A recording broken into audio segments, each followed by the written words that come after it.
La famille, voici encore une autre histoire que j'aimerais partager avec vous. Cette histoire m'a été confiée par un frère. Ce frère, franchement, voici une histoire qui s'est passée dans son propre village où un homme marié qui était marié avec plus de 3 ou 4 femmes et il avait des enfants, tout ça.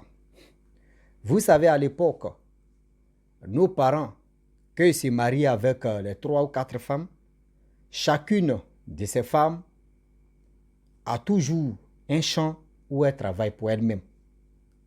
Et le mari, aujourd'hui, il peut aller travailler chez telle personne. Après, il peut aller aider. Le lendemain, il peut aller aider telle personne, telle personne, telle personne. Et lui-même, le mari, il a son propre champ. Et voilà comment le mari en question, là, lui ne savait pas que sa femme a volé, je ne sais pas si c'est marchandise ou si c'est quoi, ou juste dans son champ. Et le monsieur a demandé, par la peur, par la honte, elle n'a rien dit. Et voilà la conséquence. Et voilà comment cette femme trouva la mort sur sa route. La famille, on va quand même écouter l'histoire en question. J'ai dit à nos parents, faisons très attention. On a nos femmes, on a nos maris, on a nos enfants qui sont là. Et on a nos parents qui sont là. Souvent par la peur, souvent par la honte, il y a des choses qu'on prend chez nos parents, comme les enfants, que tu as peur de dire à tes parents ou à telle personne que c'est toi qui as pris. Souvent aussi, la femme peut prendre quelque chose sans même demander à son mari. Et son mari va lui demander, elle va dire, c'est pas elle qui a pris. Mais quand tu es entouré, toi le mari, ou toi la femme, ou toi la mère, ou toi le père, quand tu es entouré à toutes ces personnes que j'ai dit, la femme comme les enfants, toi aussi maman comme le mari, comme les enfants, c'est à toi maintenant d'être vigilant ou vigilante, sinon tu risques de gâcher toi-même l'avenir de tes enfants, ou soit l'avenir de ton mari, ou soit ta femme. Voici le monsieur qui s'est marié avec plus de 3 femmes. Je vais prendre 3 femmes comme ça, 3 femmes. Et chacune de ces femmes, il les a donné, chacune de ces femmes, chaque champ, chaque champ, chaque champ. Donc les femmes là, vraiment, ce sont les 3 femmes battantes. Et dans le local là-bas, c'était cacao, tu poussais bien, c'est cacao, tu donnais. Donc, le monsieur en question, lui, il a fait EVA. Et ces 3 femmes ont fait cacao. Donc, quand tant de cacao arrive, lui-même, il s'en va aider ses femmes, tout ça là. Les femmes vendent tout. Quand tant de EVA arrive, c'est lui qui gagne et puis il donne un peu chacune. Elle prépare, tout le monde était vraiment tranquille. Tout se passait bien. Et voilà comment, parmi les années, parmi les trucs qui ont passé, qui passent, parmi ces 3 femmes, il y a une qui est tombée enceinte. Celle qui est tombée enceinte, voilà tant d'EVA arrivé. Je ne sais pas qu'est-ce qui s'est passé. La dame en question n'a pas demandé permission à son mari.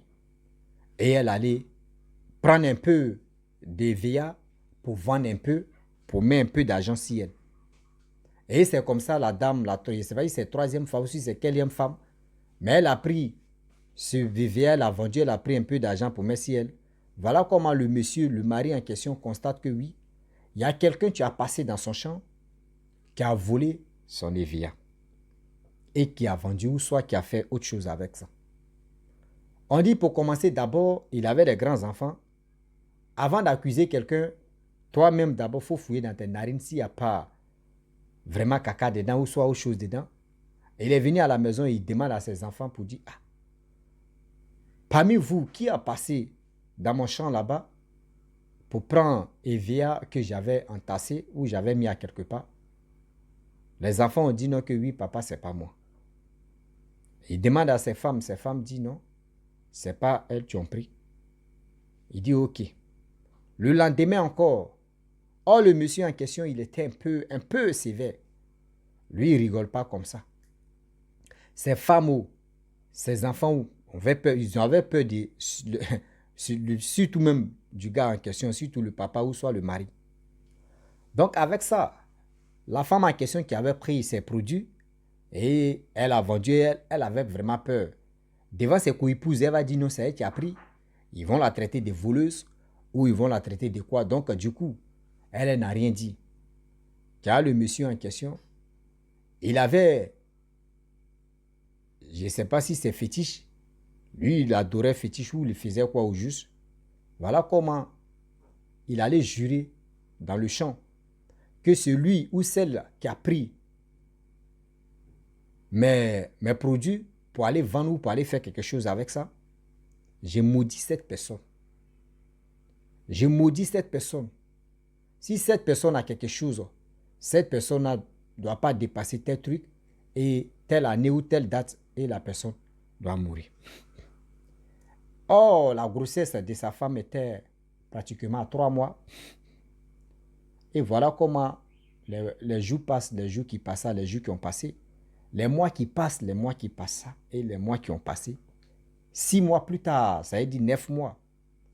Voilà la femme en question qui a eu douleur de ventre pour qu'elle puisse aller accoucher. Or, à ce temps, vous savez très bien que au village, il n'y a pas fait d'hôpital pour dire non que oui, la femme va accoucher, on va aller à l'hôpital. Non. C'est nos mamans, c'est nos mères qui achètent les choses, des trucs que je ne vais pas dire le nom. Et une femme, lorsque ça vient, je ne sais pas quand, où elles ont appris leur cours d'infirmière ou leur cours de sage-femme, là, vraiment les mamans. Je vous dis bravo à vous parce que je ne sais pas les mots même qui me manquent même pour ça. Mais voilà comment, lors de l'accouchement de cette dame qui avait volé le produit de son mari sans même dire à son mari, voilà, elle fait tout son possible. L'enfant ne vient pas. Dès 22 heures jusqu'à 7 heures du matin, contraction de grossesse, d'accouchement, ce n'est pas du jeu.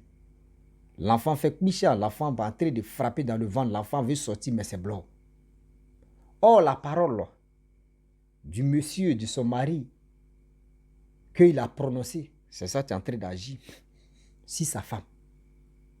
Et voilà comment, je vous dis, de 22 heures jusqu'à 7 heures du matin, rien n'avance. Ah! Voilà, 10 heures, on rentre dedans. Rien. Contraction de grossesse, d'accouchement, c'était grave. Voilà des gens qui se lèvent maintenant pour dire, ah, vu qu'on ne comprend rien, on va aller quand même remuer la terre, remuer un peu la forêt, remuer les mammites pour voir qui se passe. Cette dame-là, c'est bizarre, ce n'est pas sa première fois de faire enfant. Moi, si c'était sa première fois, on peut dire non que c'est sa première fois. Donc, du coup, ben, elle a déjà des enfants. Qu'est-ce qui ne va pas? Et voilà comment ceux qui sont allés remuer les mammites, les casseroles, les pakaka, ça a avéré que le monsieur en question, son mari, on remue les mammites, on dit non que c'est son mari qui est à la base de tout ce qui arrive à sa femme. C'est le mari qui est à la base de ça. On dit mais comment le mari peut être à la base de l'accouchement de sa propre femme? L'enfant qui vient, le mari même est content de voir ses enfants et de voir l'enfant qui vient. On dit non, le mari a prononcé des paroles négatives sur sa femme. Parce que sa femme en question, elle a pris des produits dans son champ. Le mari, lui, ne savait pas, il pensait que oui, c'était quelqu'un d'autre qui avait volé. Et il a juré sur des choses, sur des fétiches. Et voilà comment les conséquences qu'il va payer. Ceux qui sont allés remuer la terre, que ceux qui sont allés remuer la forêt, plus les mammites, c'est-à-dire sur le chemin de retour de leur village, voilà, lorsqu'ils mettent les pieds au village, tout le monde commence à pleurer. On dit, il y a quoi? On dit non, que cette dame qui était vraiment sur point d'accouchement, elle est restée dedans avec l'enfant en question. Et ceux qui sont allés remuer les mammites, les casseroles, les pacacas de la forêt, et qui ont annoncé maintenant que oui, on dit c'est son mari qui est à la base de tout ce qui est arrivé à la femme. On dit mais pourquoi? C'est là ils ont dit non, que oui, on allait consulter. Ça a signalé là-bas que oui, le mari a prononcé des paroles négatives. Pourquoi ces paroles négatives sont sorties? Parce que sa femme, il avait perdu ses produits et c'est sa femme qui avait vraiment récupéré ses produits, allé vendre, tellement qu'il est sévère envers ses femmes et envers ses enfants. La femme a eu peur et aussi la honte de ses rivales Et c'est dans ça elle a caché le secret. Mais elle ne savait pas que oui, son mari allait jurer sur des fétiches. Et voilà comment l'ajustement de ce que lui il a dit, des propos négatifs que lui il a prononcés envers la personne qui a volé ses produits, et c'est venu rattraper sa propre femme. Et voilà comment lui-même il attrape sa tête et pleure. Depuis ce jour, franchement, le monsieur en question, même si on dit, aujourd'hui on te dit, voici tel monsieur, va dans son champ, même tu vas couper canne à sucre, même tu vas couper quelque chose, même tu vas toucher même, parce qu'on dit, dans le champ de ce monsieur, il y avait la route, c'est là-bas il y a la route, et c'est vrai c'est principal ou principal seulement c'est la route. Tout le monde passe pour aller dans le champ. Donc du coup, même dans son champ, quand tu passes, même tu vois les oranges qui tombent, voyez ceci, même, il y a tellement de fruits même qui est dans son champ. Avant, d'autres prenaient pour manger. Mais depuis ce jour, lors où des trucs se sont passés, on dit même les enfants même, quand ils passent comme cela là, quand ils arrivent dans le champ du monsieur, eux, ils abaissent les têtes même pour marcher. Parce que faut pas, les enfants vont se tromper. Ils vont dire, j'ai vu mandarine, j'ai vu orange. Je vais mettre ça sur ma langue. Ça, c'est gâté. C'est que tu vas avoir diarrhée de toute ta vie. Donc, du coup, le monsieur en question, dans son champ, même tu peux ramasser, manger chez quelqu'un d'autre, les fruits, tu vas manger. Mais chez le monsieur là, c'était comme feu rouge. Tout le monde avait peur de toucher ses fruits ou de toucher quelque chose. Parce que, on dit, c'est lui-même qui a juré sur les fétiches. Je crois que oui, ou sachant que il allait faire du mal à quelqu'un, lui-même il s'est fait du mal.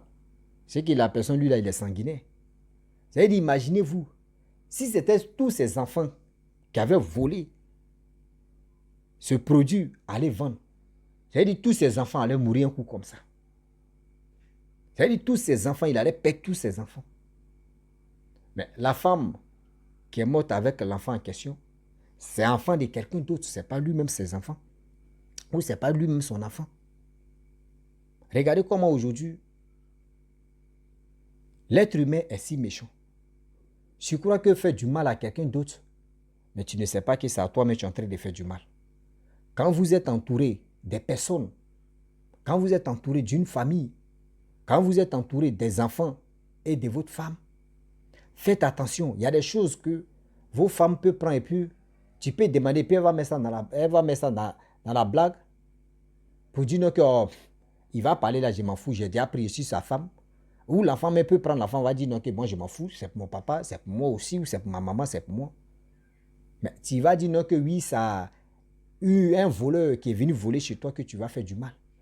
Mais tu ne sais pas que c'est à toi-même tu es en train de faire du mal, ou c'est dans ton entourage la personne qui a pris que tu vas faire du mal.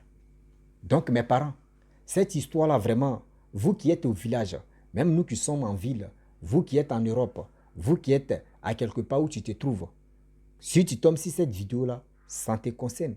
Tu dois être vigilant ou vigilante, d'être prudente. Parce que des propos, des paroles qu'on fait sortir, ces propos, ces paroles-là, nous rattrapent tôt ou tard. Ces propos et ces paroles nous rattrapent tôt ou tard dans la vie. Donc, au lieu de faire du mal à quelqu'un, toi-même, ça peut tomber sur ta vie ou ça peut tomber sur toi-même. C'est là que tu vas lire l'heure. Donc, on ne finit jamais d'apprendre. Si cette vie-là et sur cette terre-là, on ne finit jamais d'apprendre. L'histoire de quelqu'un d'autre, ça peut un jour te concerner. Ou l'histoire de telle personne, ça peut aussi te donner une idée de dire non, j'ai vraiment dans ma vie, j'ai échappé à une histoire de mort ou à une histoire de quelque chose de négatif parce que moi, quand j'étais petit, je l'ai fait à mes parents. Mais Dieu merci que mes parents n'ont pas prononcé des paroles négatives. Si ce que j'ai pris et aujourd'hui, je suis en vie, rien m'est arrivé et ma vie est clean. De nos jours, avant et maintenant, c'est plus pareil. Aujourd'hui, là même, là, aujourd'hui, quelqu'un peut s'élever comme ça, il est en train de mentir, puis il va jurer. Ouais, il jure. Ouais, quand tu jures, c'est-à-dire que tu fais sortir des paroles. C'est comme tu prêtes serment, sans te rendre compte. Il y a des gens aujourd'hui que je ne vais pas mentionner leur nom.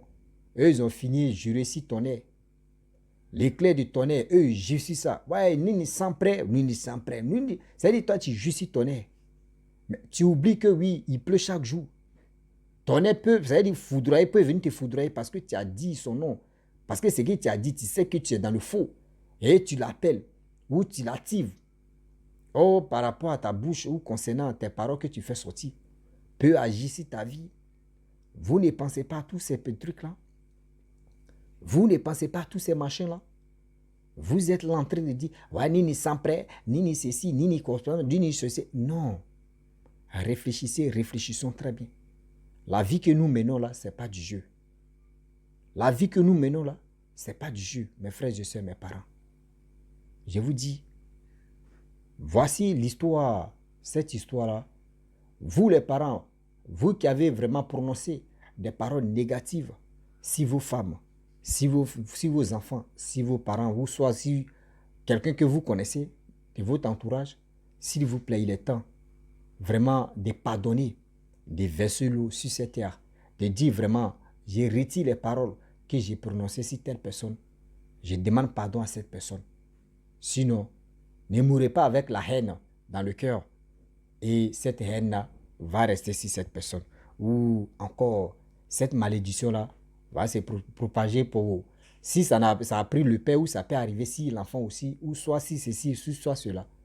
Donc, arrêtez ça, de jurer, ou soit de lancer les malédictions, ou soit de dire non que oui, parce qu'ils ont pris ma chose. J'ai demandé à mes enfants et demandé à ma famille, c'est pas eux. Donc, je vais vraiment à tout prix, je vais faire du mal à quelqu'un. Mais c'est parce que toi-même, ton comportement me signale que les gens même qui ont pris ça, là, ils ont peur même de te dire, pour dire c'est nous, on a pris dans ta famille. Et quand tu vas faire ce mal-là, ça va tomber si toi-même t'es proche. Donc, la famille, réfléchissons très bien. Les actes que nous posons, souvent ça nous rattrape. Souvent aussi, sans oublier, on tombe dans les erreurs. Donc, je vous dis, je m'arrête là. Si tu es nouveau, tu es nouvelle sur ma vidéo, il faut t'abonner sur ma chaîne YouTube, ma page Facebook. N'oubliez pas de partager mes vidéos et aussi liker. Je vous dis à très bientôt. Ciao. Bisous. On est ensemble.